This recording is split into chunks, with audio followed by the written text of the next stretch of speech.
Hey, Mark, thank you so much for speaking with me. I really appreciate it. Hey, thank you. How are you doing? That's a great shirt. Oh, thank you. Icon. Oh, actually, I mean, and the shirt over it. So Oh, it's the this one. shirt over the t-shirt. Yeah, yeah. Oh, Pretty cool. thank you. I appreciate it. So, first of all, congratulations on the docuseries. I love it, especially as a music lover. It is a real inside the brain of artists sort of deal, and I love it. So, congratulations on that. Thank you. Of course. And for me, your work from Valerie to Uptown Funk, Electricity is probably my absolute favorite of yours. To Shallow, it's been a soundtrack to so many people's lives. Why was Watch the Sound? Why was it important to you to kind of peel back the layers, if you will, into your process in many ways?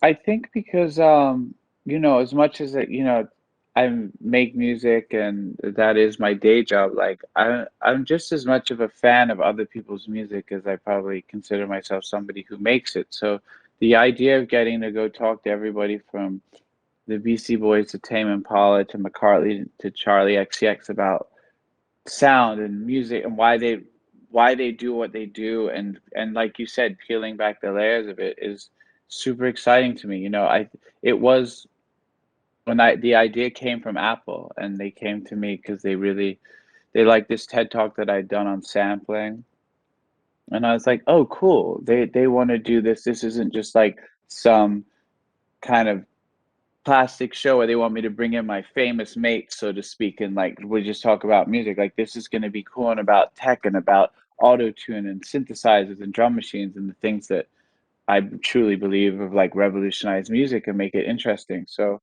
that was that was the thing behind it. So it's really as much about them and DJ Premier and Questlove and their process as it is about mine. Like sometimes I'm just there as a fan and a conduit to just ask questions. And what was the most surprising thing that you found through this, project, through this discovery?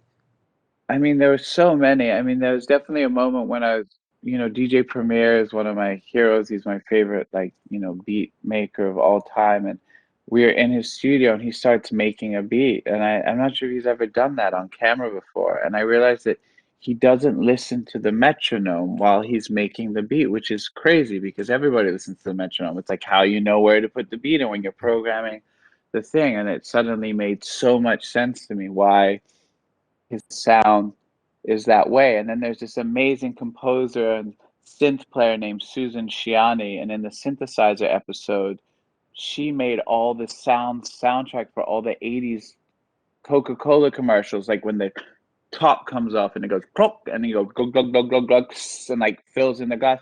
Basically, they didn't sound good enough, the real life sounds, so she made them on a synthesizer for them. So like all those sounds and all those things that I like heard from my whole childhood that I thought was like the real deal was actually from this woman and her studio. That's pretty incredible. That it's amazing the process that goes on behind the scenes that so many people, I would say most people, never see or even hear of, which is one of the reasons that I love this series so much. Each episode is broken up, auto tune and 808s and sampling.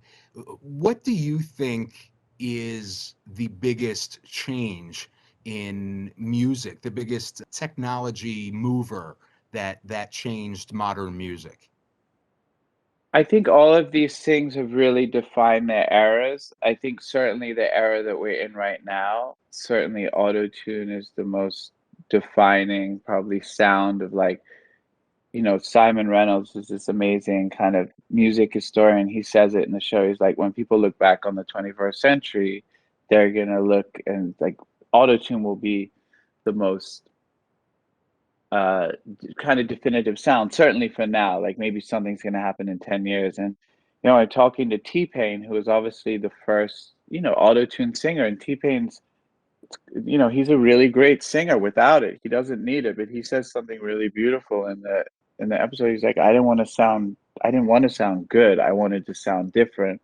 So T-Pain in some ways is like the Chuck Berry of, the 21st century. Like he's the guy that first did this thing. And like anytime a new technology comes out, at the beginning, there's going to be haters and people that say like, no, it's better the old way. And T-Pain for sure had to deal with his share of haters, just like Gary Newman did when he put Cars out, when, put synths into rock and roll music. So it's amazing talking to these people and realizing that at one point, these things that now we look at as being very normal and we've gotten quite used to, at one point, people were like, this is terrible, this is going to ruin music. And like now they're just the sound of what we do and what we love. I love that, and you spoke about T-Pain and the haters that he's gotten, and that's been as recent, as in the last month or so, where Usher, a friend of his, had made a comment, and T-Pain was seemingly very hurt by that. From what he said, it seemed like his point was that it's just like any other tool that you use for music, whether it's a guitar or auto tune. It is a tool to make the art that I'm trying to make. And I thought that that was a great, response to that, because it does get a lot of hate for whatever reason. But you know what? It also sells. It's just an interesting duality, I think. Yeah. Well, I think, also T-Pain says in the episode, he's like, the person who's going to innovate music might not know how to play guitar or play any instrument at all. And these tools are there to help people. And as the tools get more advanced, they can help somebody get a wonderful melody out of their head that they might not be able to express otherwise. And I 808s and Heartbreaks by Kanye was probably the first thing with autotune that I really like, made me rethink and be like, this is great. And yes, Kanye never pretended that he could sing. And but Love Lockdown might not have been possible without the autotune, but like they're amazing melodies and it's an incredible song. And like we're better off for the fact that some technology came along that enabled Kanye to like deliver that song. And you know, it's people like Travis Scott and stuff. Like Travis Scott has a really nice voice, but like that auto tune and that sound that he does, it's so him. It's this amazing thing that's pushing music forward. Absolutely. And 808s and Heartbreak, by the way, is one of my favorite albums of all time. And as you said, it would not be the same album without, the vocoder. It just is definitive to that album in so many ways. So for the series, you worked obviously with a wide range of different artists and sat down and spoke with them, and that kind of reflects your career as well. You've done dance and EDM and pop and some rock stuff, and you've been all over the map. Is it important for you to explore, as you did in the series, different genres and not limiting yourself to, I'm just going to be in the DJ space, or Yeah. uh Well, definitely in this show, it was really important to really touch all the genres. Because if we're gonna make a show for Apple that's really about music, even if it's sort of through my lens, we really have to cover a lot of ground. And even with something like distortion, I'm not really as known for like the hard rock. I've worked with some bands, Queens of the Stone Age and stuff like that, but really it's not. I'm not going to get up on TV and pretend that that's my wheelhouse either. But I think that being curious about it and just going to these people and being like, I'm not an expert, but like, tell me about this amp. Dave Grohl talking about Nirvana and like how he used to know when the chorus was coming in a Nirvana song because Kurt would never write out the arrangements. Dave would just have to look as Kurt's foot got closer to the distortion pedal, and when he saw he was about to stamp down on it, he's like, "That's the chorus," and he'd start playing heavier.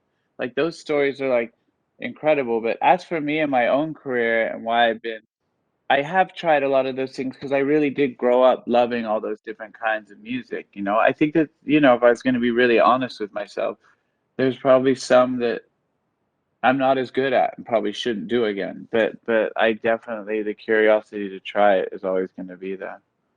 And has this series made you a better musician, a better songwriter, producer, artist?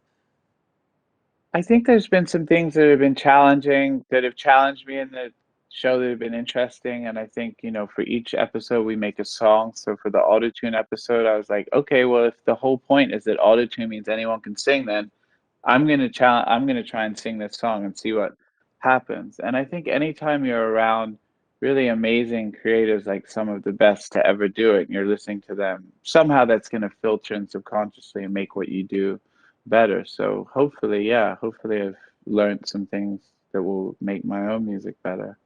Awesome. Thank you. The series is incredible. I can't wait for everybody to see it, and I can't wait to see what you do next as an artist as well. Thank you so much, Mark.